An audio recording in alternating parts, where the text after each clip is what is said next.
संजीव अपने दोस्तों राघव और प्रतीक के साथ बियर बार में बैठकर बियर पी रहा था।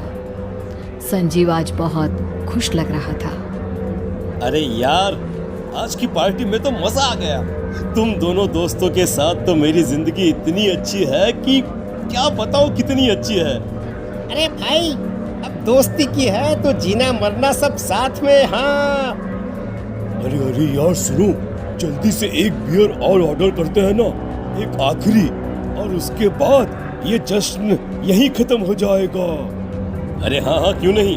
वेटर, जल्दी से 2 बियर की बोतल लेकर आओ। आज मेरे दोस्तों को जश्न मनाना है, क्यों? इतने में वहां पर एक बहुत सुंदर लड़की छोटे छोटे कपड़े पहनकर हाथ में बियर की बोतल लेकर उसके पास आती है। ये लीजिए, आपने बियर ऑर्डर की थी ना, मैं लेकर आ गई। क्या बात है यार, इस बार की वेटर तो बड़ी सुंदर है। अब बियर लेकर आई हो तो अपने हाथों से ही पिला दो ना। हाँ, क्यों नहीं, जैसा आप बोलोगे मैं वैसा ही करूँगी। क्या बात है यार, अब तो लगता है रोज यहीं आना पड़ेगा। उसके बाद वो लड़की उन तीनों को बियर सर्व कर देती है। पार्टी करने के बाद वो तीनों अपने अपने घर जाते हैं। प्रतीक, संजीव और राघव को उनके घर छोड़कर जैसे ही अकेला अपनी कार में आकर बैठता है तो अचानक उसे एहसास होता है जैसे उसकी कार की पीछे वाली सीट पर कोई बैठा हुआ है। वो तुरंत पीछे मुड़कर देखता है। तुम यहाँ क्या कर रही हो? और तुम मेरी कार में कब आई? अरे तुम तो बार में वेटर थी ना। बस ऐसे ही मेरा दिल कर रहा था आपके साथ आपके घर चलने का, इसलिए मैं आपके साथ चली आई। अरे लेकिन तुम मेरी कार में आई कब? अभी कुछ देर पहले तो यहाँ पर मेरे दोस्त बैठे हुए थे। प्रतीक के इतना बोलते ही उस लड़के का चेहरा खतरनाक तरीके से बदल जाता है। उसकी आंखें पत्थर की तरह सफेद और पूरे शरीर पर नीली नीली नसें उभर आती है। गाड़ी चलाओ, पूरी स्पीड में चलाओ, और अगर तुमने गाड़ी रोकने की कोशिश भी की तो मुझसे बुरा कोई नहीं होगा। डर की वजह से प्रतीक के पसीने छूटने लगते हैं। उसका शरीर बुरी तरह से कांप रहा था। प्रतीक बिना कुछ सोचे समझे कार को फुल स्पीड से चलाना शुरू करता है। चलते चलते वो शहर से दूर एक पहाड़ी पर पहुंच जाता है और सामने अब सिर्फ पहाड़ी का किनारा दिख रहा है, जिसे देख प्रतीक घबरा कर अचानक से कार को ब्रेक लगाता है। देखो, मुझे छोड़ दो मुझे। अगर मैंने गाड़ी जरा सी भी आगे बढ़ाई तो हम दोनों नीचे गिरकर मर जाएंगे। ये तो तुम्हें पहले सोचना चाहिए था ना। अब कुछ नहीं हो सकता।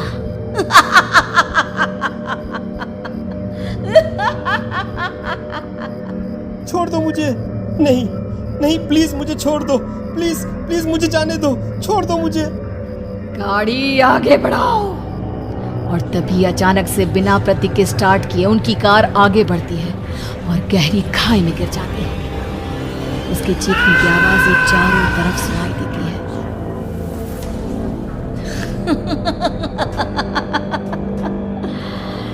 तुझे मारकर मेरे कलेजे में जल रही आग को थोड़ी शांति तो मिल गई, लेकिन अभी ये कहानी खत्म नहीं हुई। और फिर अगले दिन राघव और संजीव को पता चलता है कि प्रतीक की पहाड़ी से नीचे गिरकर मौत हो गई। अरे कल रात की तो बात है यार, हम सब बैठकर पार्टी कर रहे थे, लेकिन मेरी एक बात समझ में नहीं आ रही। राघव शहर से इतना बाहर उस पहाड़ी पर इतनी रात को क्या करने गया था? अरे यार, वही सोचकर तो मैं भी परेशान हूँ। हम दोनों को छोड़ने के बाद तो वो सीधा अपने घर जाने वाला था, और वो आत्महत्या क्यों करेगा भाई? कल रात तक वो कितना खुश था, हमारे साथ सेलिब्रेट कर रहा था। हाँ, लेकिन पुलिस ने तो यही कहा है कि प्रतीक ने अपनी कार को जानबूझकर पहाड़ी से नीचे गिरा दिया और आत्महत्या कर ली। अरे यार संजीव, मेरी तो कुछ भी समझ में नहीं आ रहा है। चल ठीक है, अब मैं अपने घर जाता हूँ। Okay, bye. राघव अपने घर में अकेला था। दोपहर का वक्त था। तभी दरवाजे की घंटी बजी। कौन है? अरे 1 मिनट रुको, अभी आता हूँ। राघव ने जैसे ही दरवाजा खोला उसने देखा कि सामने एक बहुत खूबसूरत लड़की खड़ी हुई है। कौन है आप और यहाँ किससे मिलने आई है? देखिए ना, बाहर बारिश शुरू हो गई थी, मेरी गाड़ी खराब हो गई है।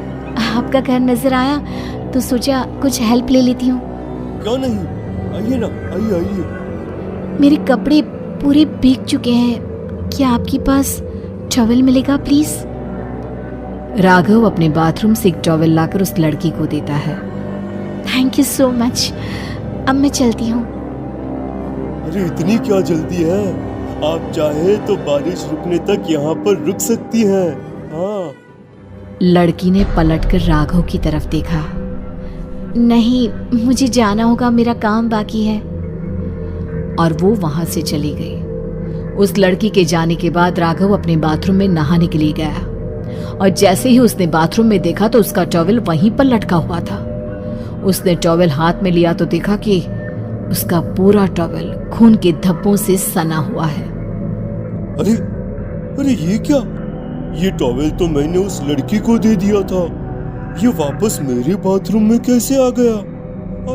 और इस पर ये खून के धब्बे कहां से आ गए? राघव ने आईने में देखा तो उसकी गर्दन पर एक बड़ा सा चाकू का कट लगा हुआ था जिससे खून बह रहा था, जिसे देख राघव के होश उड़ गए। हाँ, अरे ये क्या? मेरी गर्दन इतनी ज्यादा कटी हुई है और मुझे दर्द भी नहीं हो रहा है। ये क्या हो रहा है मेरे साथ?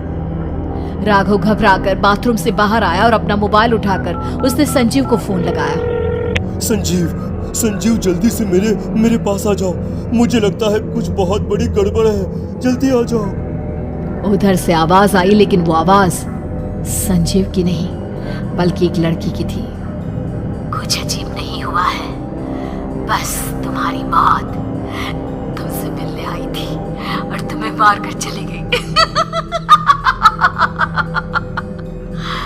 अब तुम इस दुनिया का हिस्सा नहीं हो राघव, इसलिए तुम्हें अपनी गर्दन के कटने का दर्द भी महसूस नहीं हो रहा। नहीं, ऐसा नहीं हो सकता, ऐसा नहीं हो सकता। कौन हो तुम? तुम्हारी मौत। अब संजीव के पास खबर पहुंचती है कि राघव ने अपने ही घर में चाकू से गर्दन काटकर आत्महत्या कर ली। ये सुनने के बाद संजीव के होश उड़ गए। वो पसीने से तरबतर हो गया और एक अनजाना डर अब उसके दिल को सताने लगा। संजीव के साथ ही उसका एक छोटा भाई राजीव भी रहा करता था।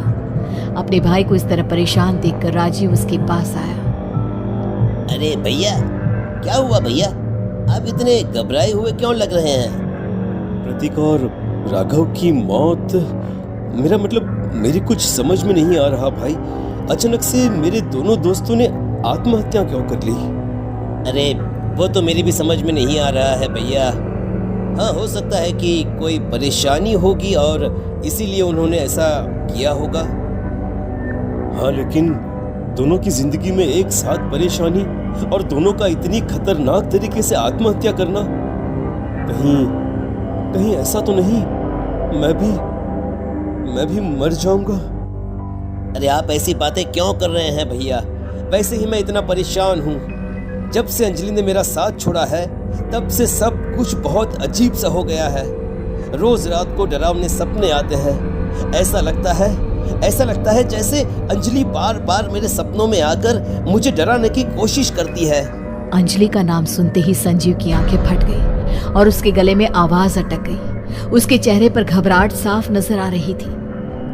कौन थी वो लड़की जिसने प्रतीक और राघव को आत्महत्या की आड़ में मौत के घाट उतार दिया? और कौन थी अंजलि जो बार बार राजीव के सपनों में आकर उसे डरा रही थी? अंजलि का नाम सुनकर संजीव इतना घबरा क्यों गया? इन सवालों के जवाब जानने के लिए देखिए इस खतरनाक कहानी का अगला भाग।